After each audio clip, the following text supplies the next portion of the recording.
Outre les PDF, si vous avez un iPad, vous aurez très certainement besoin d'e-books pour ouvrir des fichiers EPUB. Des fichiers EPUB, ce sont simplement des livres numériques téléchargés essentiellement ou achetés donc, sur le store d'Apple. Et donc voilà la technique d'utilisation sur tablette. Donc une fois sur la tablette, on va ouvrir cette fois-ci directement l'application eBooks qui figure cette fois-ci sur mon bureau. Et on tombe donc sur l'ensemble des livres que je peux déjà avoir dans l'onglet livres et non plus PDF comme tout à l'heure par défaut. Donc je retourne dans livres. Voilà donc les livres que j'ai déjà téléchargés, achetés donc sur l'Apple Store. Comment procéder? Eh bien simplement en cliquant sur l'onglet Store en haut à gauche de la tablette ici. Et donc le lien, une fois qu'on est connecté, nous conduira directement au magasin où on pourra télécharger. Alors certains livres sont payants évidemment, beaucoup d'ailleurs sont payants, la plupart. Certains bénéficient d'une promotion temporaire et sont donc gratuits. Ils sont classés par catégorie, manuel, roman, etc., par domaine, éducation, musique, qu'importe. Et vous pouvez retrouver l'ensemble de vos achats directement en cliquant sur l'onglet Achats en bas à droite. Et du coup, comme avec les musiques ou les applications, iTunes va reconnaître ce que vous avez déjà payé auparavant ou acheté. Donc même si ça ne figure plus sur la tablette, vous voyez que votre achat reste tout de même à vous et que vous pouvez le retélécharger à tout moment en cliquant sur le petit nuage qui figure à côté de chaque document. Je reviens donc à la bibliothèque embarquée cette fois-ci. Allons voir comment utiliser donc un fichier EPUB. J'ouvre par exemple Les Fleurs du Mal, donc recueil de poèmes de Baudelaire. Comme tout à l'heure, donc en cliquant sur le petit menu, eh bien, vous allez accéder à l'ensemble des poèmes de ce livre. Alors selon le type de livre, ça peut être les chapitres, ça peut être les pages, donc c'est assez varié. Retournons à l'Albatros, poème extrêmement connu. Et là, on a un peu plus d'interaction possible qu'avec un simple fichier PDF. Voilà un exemple. Tout d'abord, si je veux lire de façon un peu plus confortable, je peux sélectionner moi-même la taille de la police, le type de police, l'éclairage, absolument tous les paramètres d'affichage, en ouvrant l'onglet qui figure sur le double A en haut à droite de ma page.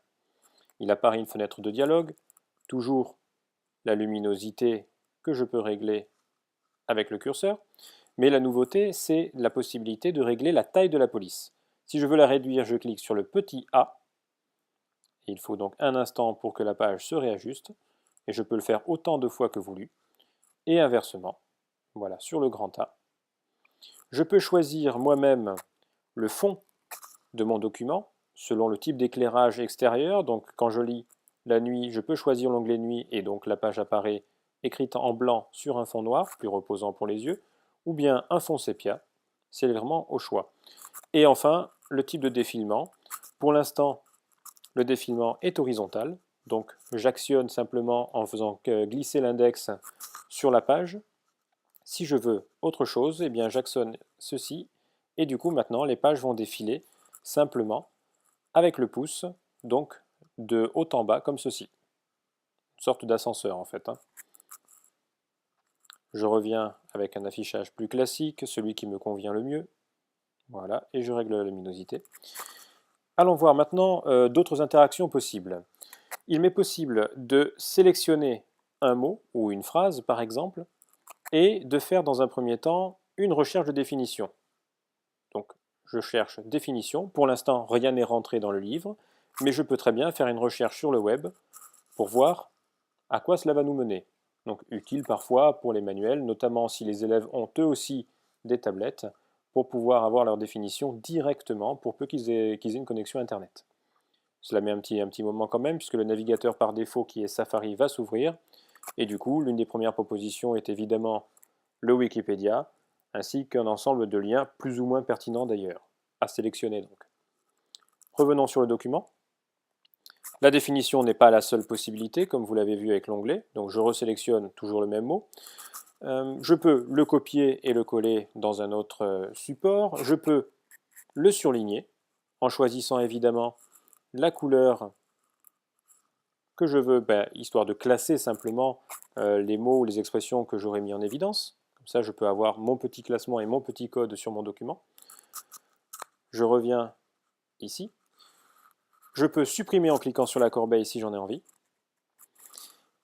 Une option très intéressante est l'onglet Notes, en dehors donc, qui peut se surajouter avec l'option de surlignage. Donc si je clique sur Notes, je vais avoir une sorte de petit post-it qui va apparaître, dans lequel je pourrai remplir une information, n'importe laquelle, ajouter une petite précision, ajouter vraiment tout ce que je souhaite, pour avoir le petit post-it qui apparaît à droite de ma ligne.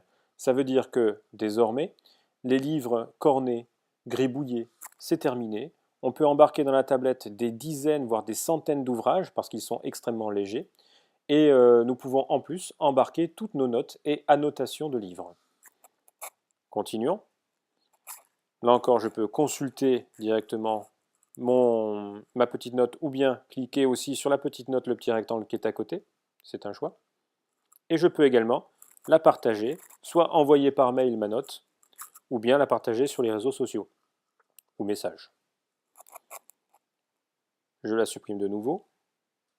Voilà, sans supprimer le texte évidemment. Hein. Je ne supprime que la couche que j'ai ajoutée moi-même sur le document.